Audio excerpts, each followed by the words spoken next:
le nouveau sélectionneur du Togo, Po Duarte, a dévoilé le 14 août dernier, la liste des joueurs pour les 2 premiers matchs des éperviers, pour le compte des éliminatoires de la Coupe du Monde 2022. Mais les derniers développements de l'actualité footballistique au Togo poussent bon nombre d'observateurs à se poser des questions sur les vrais objectifs des autorités au regard du niveau de l'équipe. Pour la première journée des éliminatoires du Mondial Qatar 2022, les éperviers du Togo défieront, à Thiès, le 1er septembre prochain, le Sénégal. Pour cette première rencontre, le nouveau sélectionneur des éperviers compte marquer les esprits. C'est clairement le candidat du groupe pour la Coupe du Monde. C'est la meilleure équipe d'Afrique aujourd'hui. Mais cela ne veut pas dire qu'on va les laisser marcher sur nous. On doit préparer notre équipe avec un seul objectif en tête, battre le Sénégal pour ce premier match. Montrer que le Togo a un avenir, de bons joueurs et est capable de le faire, avait expliqué le technicien portugais. Mais selon les informations de sources bien introduites, cette ambition n'est affichée publiquement que pour des raisons de communication. Car en réalité, la qualification pour la prochaine Coupe du Monde ne serait pas une priorité pour Po Duarte.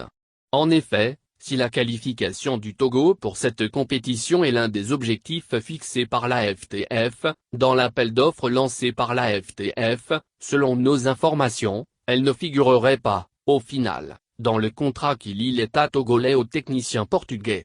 En effet, selon une source proche de l'équipe nationale, Po Duarte aurait fait pression pour que cet objectif soit rayé de son bail.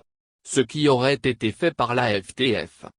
Pourtant, toujours selon la même source, la qualification à la prochaine Coupe du Monde avait constitué un critère d'élimination pour ses concurrents durant le processus de recrutement. Il se murmure que plusieurs entraîneurs dont le Togolais Abalodos avaient été recalés pour avoir trouvé cette qualification pour la Coupe du Monde 2022 utopique et proposé d'utiliser ces éliminatoires pour constituer une équipe solide en vue des échéances futures.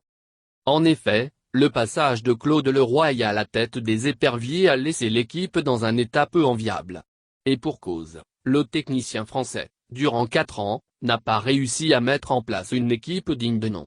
La faute non seulement aux limites techniques indéniables mais aussi et surtout à l'absence d'une pépinière capable de fournir l'équipe nationale en talent de haut niveau. De ce fait, le Togo est loin de disposer actuellement d'une équipe capable de rivaliser avec plusieurs équipes du continent. Par conséquent, la qualification pour la prochaine Coupe du Monde semble être une illusion. Dans le cas togolais, même un novice du football pourrait arriver à cette déduction.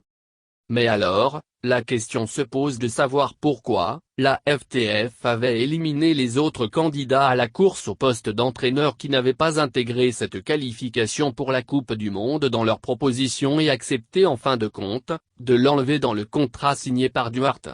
La question reste posée. En attendant, les observateurs se déchirent sur les vraies raisons ayant conduit au choix de l'entraîneur portugais. Aujourd'hui, le seul objectif fixé à l'ancien entraîneur du Burkina Faso est la qualification pour la Coupe d'Afrique des Nations 2023. Selon notre source, le contrat signé par Po Duarte court jusqu'à la fin des éliminatoires de la CAN 2023 avec une année en option. Et s'il ne qualifiait pas le pays pour cette compétition, il ne sera pas reconduit.